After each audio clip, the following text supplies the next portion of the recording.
only reason why I would love a video game more than a real life game is because in a video game, you get the opportunity to do something. You get the opportunity to choose your character. You know, you can be the most overweight, not great looking, uninspiring, diabetes Dave guy, but when you go on a video game, you can be the henchest person of all time. You can be the most beautiful, the most handsome, the best looking person that you've ever seen in life in a video game. You see all these people spending thousands of pounds, spending thousands of hours just on a game to improve their virtual character, but unwilling to put the same effort to improve their spiritual character. Hello friend, another day. I'd say one thing that has gotten me really annoyed is that my camera has great resolution. Yes, it took me a while to think about that, but on the videos it just shows like it's garbage. So I need to find a way to export videos from my phone to my PC, because the current way I'm doing it just doesn't work. But yeah, now we're going to something called Campus Devo, something new every day, where this is like where all the youngers go, having a little preaching, they play games, they chill, the fellowship, and we're gonna go join them. See you there.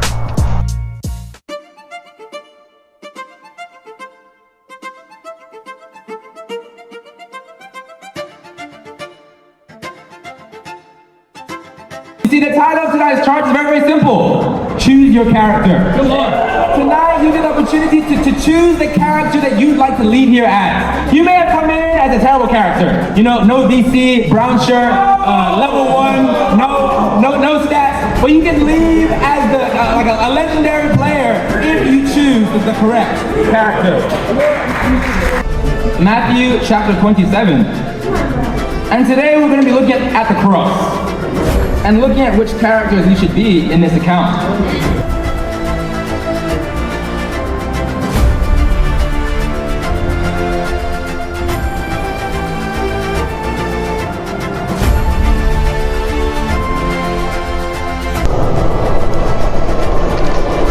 So I think one thing I really want to go after is making topics for every video. I'm not quite sure what it's going to be today. I think I'm going to combine it with the preaching that we're going to hear from Campus Devotional, and from there. Which one do you want me to release to you? Barabbas or Jesus, who is called Christ? For he knew it was out of envy that they handed him over to him. Verse 20. But the chief priests and the elders persuaded the crowd to ask Barabbas and to have Jesus executed. Which of the two do you want me to release to you? Asked the governor. Barabbas, they answered. What shall I do then with Jesus, who is called the Christ? Paul asked. They all answered, crucify him. Why? What crime has he committed? Asked Pilate. But they shouted all the louder, crucify him. Hello guys, I'm here with my friend Sayona. Hello. Let me ask you a question, bro. Yes. Why do you come to places like this? I come to places like this because I enjoy the people. I enjoy the activities that we engage in. I love the singing.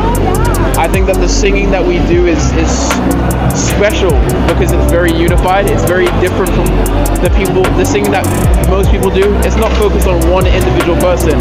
It's focused on how can we make this sound great as a collective. And it's done not with the intention of, oh, I want to sing because I like singing. No, it's done with the intention of, I want to sing because I want to celebrate and make known someone who's greater than me. I think that's something that's very special.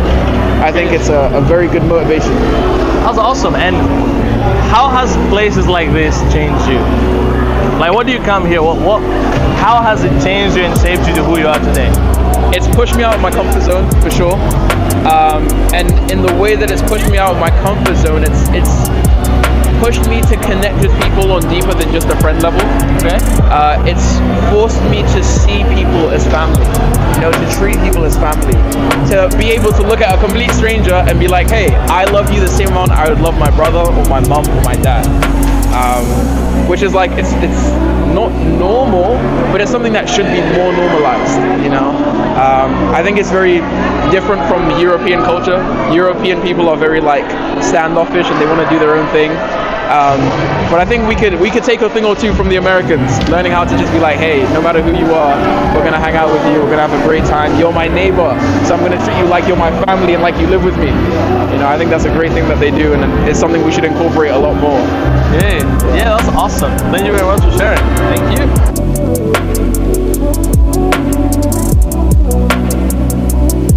Verse 24, when Pyrros saw that he was getting nowhere, but that instead an uproar was starting, he took water and washed his hands in front of the crowd. I am innocent of this man's blood, he said.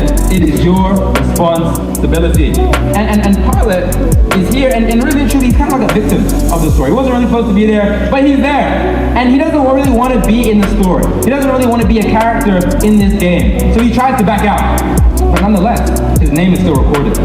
And really and truly, he's the first character that we can be today. We can just be an individual that doesn't want to step on any toes. We don't want to be in the story. We don't want our name to be written in the book. So we try and back out. We try and leave the game. But his name was still written, not as an example, but instead as a warning. Pilate tried to keep the peace.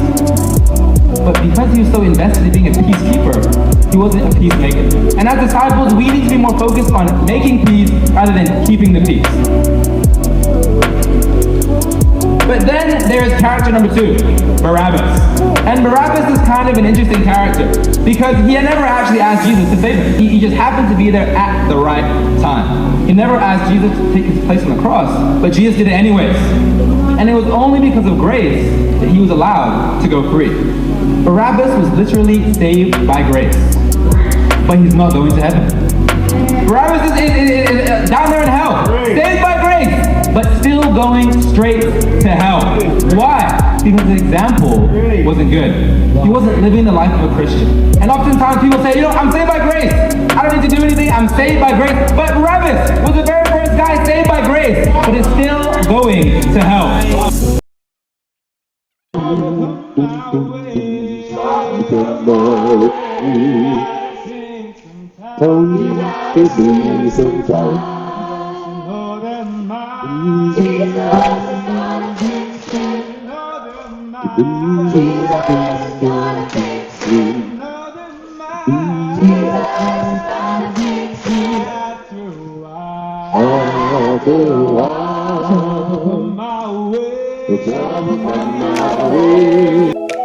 Every single person who takes God's grace, takes God's kindness, and does nothing about it. They don't work hard, they're not grateful, and instead they become like Barabbas.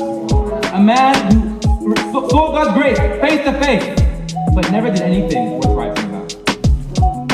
Is this you? Is your life worth writing about at this stage? Has Jesus' death and his grace impacted you so much that it's worth writing about? If they were to write like a Bible part 2, would you be in it? Or would you not be? Would your name be in it as a warning or as an example? Would you even make the cut? Which character are you? A lot of the times as disciples, we look for our biblical parallel. And I think sometimes we look for people in the scriptures that we can relate to. And oftentimes, if life is a bit difficult, our first response is, oh man, I'm just like Job. Life is terrible, I'm just like Job. Oh, Job, me and you, we're in the same boat. I know exactly what you're going through. I didn't pay rent because I didn't have a job. But Job, I know exactly what it feels like to go through suffering. And many people say they can relate to it. Job went through suffering, he didn't deserve, he did absolutely nothing to deserve it. He was an incredible individual, but God just blesses him with some suffering. Blesses him with some dead kids, blesses him with no job, everything. But in reality, we don't actually relate to Job, we relate to Jonah. What happened to Jonah? Jonah learned that God's plan for him is to embrace pain, embrace suffering, but instead he runs away. And we haven't gone through any pain, but we're so terrified of going through any sort of pain, having to do any sort of hard work, that we run away, and God has to make pain come in our lives, not to show the devil how incredible we are. Just to get us to get the